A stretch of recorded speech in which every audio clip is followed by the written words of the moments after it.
Film Manhattan में खुलती है, जहां कॉकरोच एक घातक बीमारी फैला रहे हैं, जिससे बच्चों की एक बड़ी संख्या की मौत हो रही है। महामारी को रोकने के लिए डेस्परेट डॉक्टर पीटर मान, रोग नियंत्रण केंद्र या सीडीसी के उप प्रधान कीटज्ञ सुसान टायलर को लाते हैं। वह आनुवंशिकी के इंजीनियरिंग का उपयोग करके जुडास बग नामक एक संकर कीट बनाने का कार्य करती है।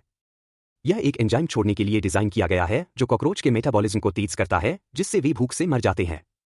सुसान जुडास को भी छोटी जीवन अवधि के लिए डिजाइन करती हैं, यह सुनिश्चित करते हुए कि वे सभी कुछ महीनों में मर जाए ताकि वे पारिस्थितिकी तंत्र में व्यवधान न डालें। एक परीक्षण के बाद सीडीसी फिर इन विशेष कीड़ों को मैनहट्टन के अंडरग्राउंड सीवेज नालियों में छोड़ता है। जैसे कि उन्होंने आशा की थी, कॉकरोच बहुत जल्दी समाप्त हो जाते हैं। कुछ समय में बीमारी का नाश हो जाता है, करोड़ों बच्चों की जान बच जाती है और पीटर और सुसान भी शादी कर लेते हैं। 3 साल बाद मैनहट्टन में एक इमारत में एक पादरी एक रहस्यमय हमलावर से भागते हुए दिखाई देता है। वह जल्दी से छत पर पहुंचता है और इमारत के साइड पर उतरता है। हालांकि हमलावर जल्द ही उससे पहुंच जाता है, जिससे पादरी का संतुलन बिगड़ जाता है। वह नीचे गली की ओर गिर जाता है और टकराने पर मर जाता है। कुछ समय बाद पड़ोसी इमारत से एक युवा ऑटिस्टिक लड़का, जिसका नाम चुई है, देखता है कि पादरी के शव को सीवेज में खींचा जा रहा है। वह हमलावर के जूतों को देखता है, लेकिन वह अपने पिता मैन्य को जो उसने देखा है नहीं बताता। दूसरी ओर पीटर को एक जांच के दृश्य पर बुलाया जाता है, जहां पुलिस ने गैरकानूनी प्रवासियों को खोज निकाला है और उन्हें एक इमारत में रोक रखा है। पीटर का सहकर्मी जोश उसे बताता है कि निवासियों को पीला बुखार है। यह इमारत एक गैरकानूनी पसीने की फैक्ट्री का भी मुखौटा है, जिसका संचालन उस पादरी द्वारा किया जा रहा है जिसने पहले अपनी मौत को गले लगाया। फिर पीटर आदेश देता है कि इमारत में सभी को क्वारंटाइन किया जाए, जिसमें घटनास्थल पर पहले उत्तरदाताओं को भी शामिल किया जाए। दूसरी ओर सुसान अपने दोस्त के साथ अपने प्रयोगशाला में पहुंचती है, जहां 2 पड़ोसी लड़के कीटों के नमूनों का संग्रह बेचने के लिए उत्सुक हैं। कई अन्य नमूनों के बीच बच्चे सुसान को एक अजीब कीट पेश करते हैं, जो उन्होंने मेट्रो में पाया था, $10 के लिए। कीटज्ञ यह पेशकश स्वीकार करती है और बच्चे उसे एक अनाज का डिब्बा देते हैं जिसमें जीव होता है। लेकिन वह तुरंत इसे नहीं खोलती, क्योंकि उसके और उसके दोस्त के पास करने के लिए बहुत सा काम होता है। कुछ घंटे बाद सुसान देखती है कि अनाज का डिब्बा काफी जोर से हिल रहा है। वह अपना उपकरण लाती है और डिब्बा काटती है, केवल एक चौंकाने वाली खोज करने के लिए। अजीब कीट बिल्कुल उसी तरह दिखता है जैसे जुडास, जो उसने 3 साल पहले बनाया था। जब सुसान उस जीव की जांच करने की कोशिश करती है, यह उसके दस्ताने पर चिपक जाता है। इसलिए वह जल्दी से इसे एक स्केलपेल से चाकू मारती है और इसे एक ट्रे पर रखती है। इसके बाद सुसान अपने पुराने शोध नोट्स की समीक्षा करती है, यह देखने के लिए कि क्या जुडास बग के समान प्रजातियां हैं। वह इसमें इतनी उलझ जाती है कि उसे नहीं पता चलता कि एक अजीब आकृति उसकी खिड़की की ओर बढ़ रही है। छाया वाला टोपी वाला व्यक्ति उसके प्रयोगशाला में प्रवेश करता है और जुडास बग की पिन की हुई ट्रे की ओर बढ़ता है। इस बीच सुसान कीट के रक्त के नमूने से एक पुष्टिकरण एंजाइम परीक्षण करती है। परिणाम उसकी चिंता की पुष्टि करते हैं कि यह वास्तव में 3 साल पहले का जुडास बग है। उसके विचारों की धारा अचानक एक थंपिंग ध्वनि द्वारा बाधित होती है। सुसान अपने प्रयोगशाला में चारों ओर देखती है और देखती है कि कीट गायब हो गया है। वह अंधेरे में एक छाया को भी देखती है, लेकिन यह नहीं समझ पाती कि यह क्या है। अचानक वह आकृति उसके पास उड़ती है, खिड़की से बाहर। उस रात सुसान पीटर को बताती है कि बच्चों से प्राप्त नमूना निस्संदेह जुडास बग है। पीटर हैरान है, यह जानते हुए कि जुडास बग केवल एक पीढ़ी के लिए जीवित रहने के लिए इंजीनियर किए गए थे। यह और भी अधिक आश्चर्यजनक है कि नमूना बस एक नवजात है। इसमें कोई संदेह नहीं है कि ये कीट न केवल जीवित हैं, बल्कि प्रजनन भी कर चुके हैं। अगले दिन पति और पत्नी निकटतम मेट्रो स्टेशन की ओर बढ़ते हैं, जहां वे लड़कों से मिलते हैं जिन्होंने कीट बेचा था। बच्चे उन्हें एक पुरानी रखरखाव कमरे की ओर इशारा करते हैं, जहां से कीट उठाया गया था। सुसान और पीटर फिर उस पुरानी कमरे में प्रवेश करते हैं, जहां उन्हें एक छिपा हुआ छिद्र मिलता है जो एक धातु की अलमारी के पीछे है। लेकिन इससे पहले कि वे इसे और आगे की खोज कर सकें, एक स्थानीय पुलिसकर्मी जिसका नाम लियोनार्ड है, अंदर आता है। वह जोड़े को बिना अनुमति के कमरे में प्रवेश करने के लिए डांटता है और उन्हें बाहर जाने के लिए मजबूर करता है। पीटर गुस्सा होता है, लेकिन सहमत होता है कि उचित कागजात के साथ किसी और समय पर लौटेगा। जल्द ही सुसान चुई और मैन्य से मिलती है, जो भी मेट्रो में है। वह पता लगाती है कि चुई एक अत्यधिक बुद्धिमान बच्चा है, जो चीजों को बहुत जल्दी याद कर सकता है। उस रात घर पर चुई पड़ोसी क्वारंटाइन इमारत से अजीब क्लिकिंग आवाजें सुनता है। उसका पिता सो रहा है, इसलिए बच्चा अकेले ही जांच करने जाता है। अंदर वह एक चैपल पाता है जिसमें सब कुछ ढका हुआ है, जबकि क्लिकिंग ध्वनियां तेज होती जाती हैं। बच्चा ध्वनि की नकल करने लगता है और जल्द ही एक आकृति जो एक ओवरकोट में दिखती है, उसकी ओर बढ़ती है। एक और समान आकृति उसके पीछे आती है और वे छोटे लड़के को चारों ओर घेरना शुरू करते हैं। चुई के साथ क्या हुआ, इसे देखने से पहले दृश्य मैनहट्टन में एक जल उपचार संयंत्र पर शिफ्ट हो जाता है। सफाई कर्मचारी कुछ प्रकार के मृत जीव को फिल्टरिंग टैंकों से बाहर निकालते हैं और शुरुआत में इसे एक छोटे बच्चे के रूप में संदेह करते हैं।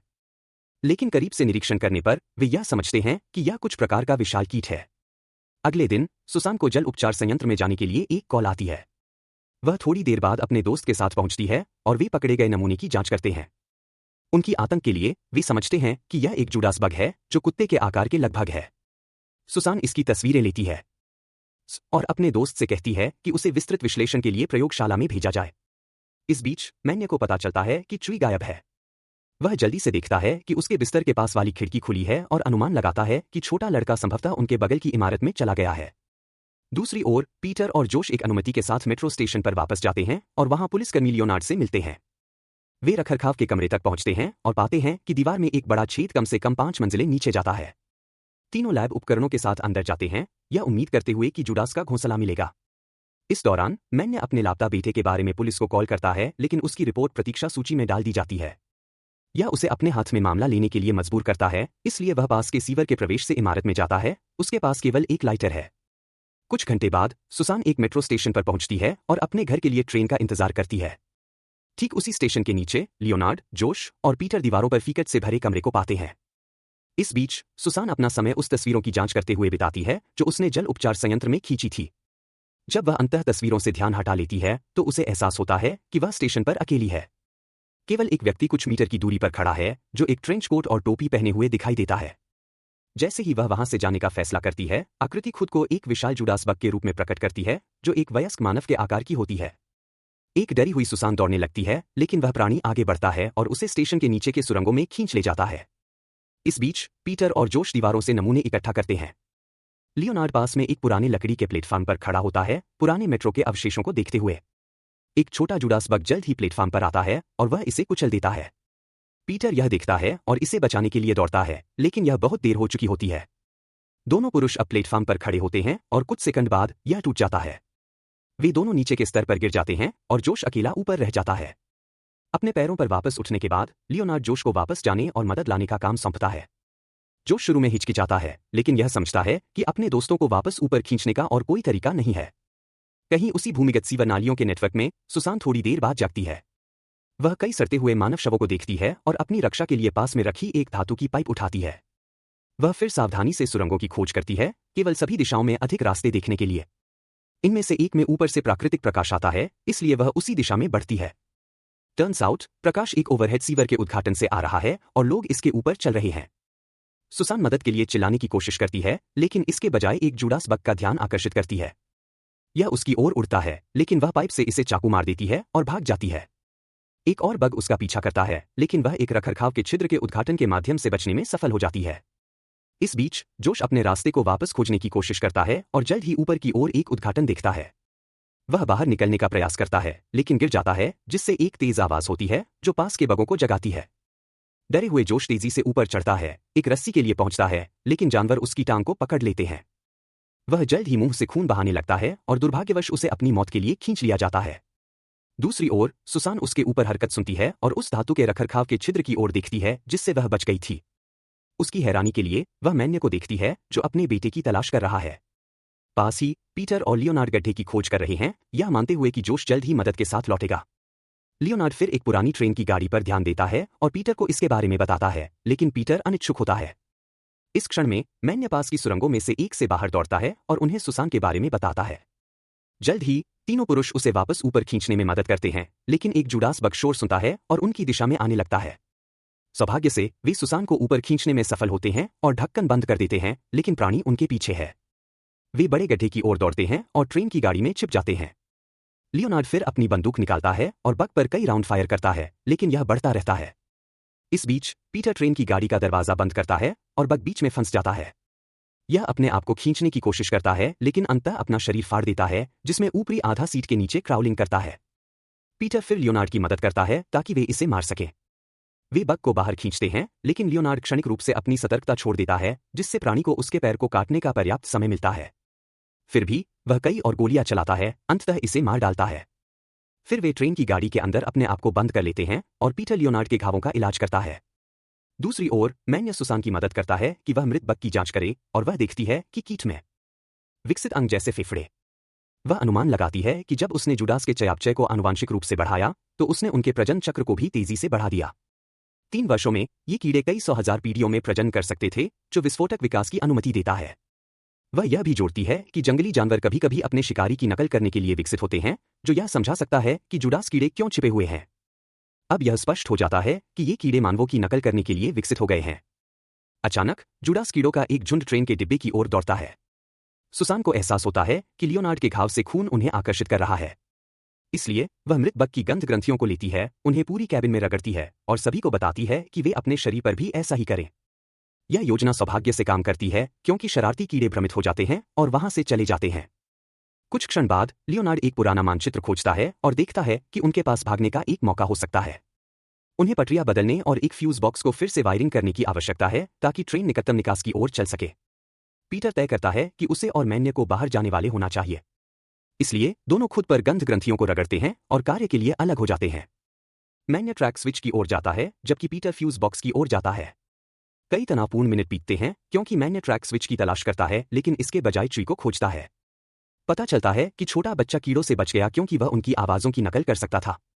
जैसे ही मैन्य अपने बेटे को पकड़ने की कोशिश करता है, एक जुडास उसके पीछे स्नीक्स हो जाता है और उसके सीने में चाकू मारता है। गरीब ट्री भय के मारे चिल्लाता है जैसे उसका पिता मौत के घाट उतारा जाता है। लियोनार्ड और सुसान यह सब ट्रेन के डिब्बे की गंदी खिड़कियों के माध्यम से देखते हैं। हालांकि वे निराश हैं, वह बाहर निकलने और उम्मीद करती हैं कि छोटे बच्चे को सुरक्षित वापस ले आएं। कुछ सेकंड बाद पीटर फ्यूज बॉक्स चालू कर देता है और डिब्बे में रोशनी जल जाती है। फिर लियोनार्ड ट्रेन के इंजन को चालू करता है, लेकिन यह एक समस्या में पड़ता है और धुआं छोड़ने लगता है। वह भी अत्यधिक खून बहा रहा है, जो निश्चित रूप से जानवरों को आकर्षित करेगा। इसलिए वह अपने आप को बलिदान करने का निर्णय लेता है ताकि अन्य भाग सकें। इस समय सुसान चुई को पकड़ती है और वे ट्रैक स्विच की ओर बढ़ते हैं। इस बीच पीटर एक छोटी लिफ्ट पाता है जो सतह तक जाती है। लियोनार्ड, जो यह सब देख रहा है, समझता है कि समय आ गया है। वह इसलिए ट्रेन के डिब्बे से बाहर निकलता है, गाता है और खुद को खून बहाने देता है, जिससे कीड़े उसकी ओर आकर्षित होते हैं। अब जब रास्ता साफ है, पीटर चुई और सुसान की ओर दौड़ता है और उन्हें छोटी लिफ्ट की ओर ले जाता है।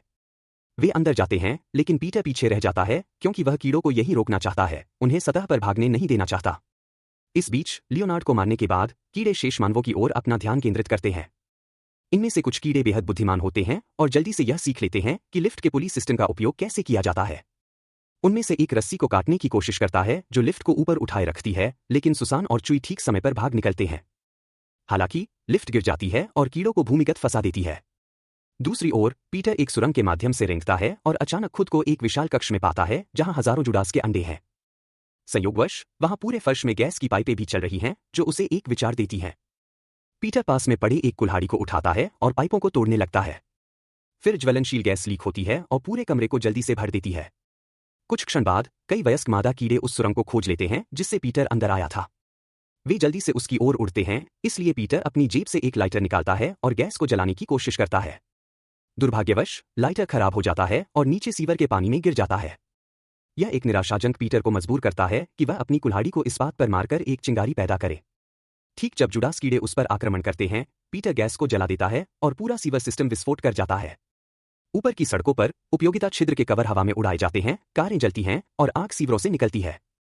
सुसान और चुई, जो सीवर सिस्टम से दूर ट्रेन की पटरियों तक पहुंच चुके हैं, भी विस्फोट के कारण कई फीट दूर फेंके जाते हैं। हालांकि उनकी समस्याएं केवल बढ़ती हैं जब उपजाऊ पुरुष जुडास बग पास में प्रकट होता है।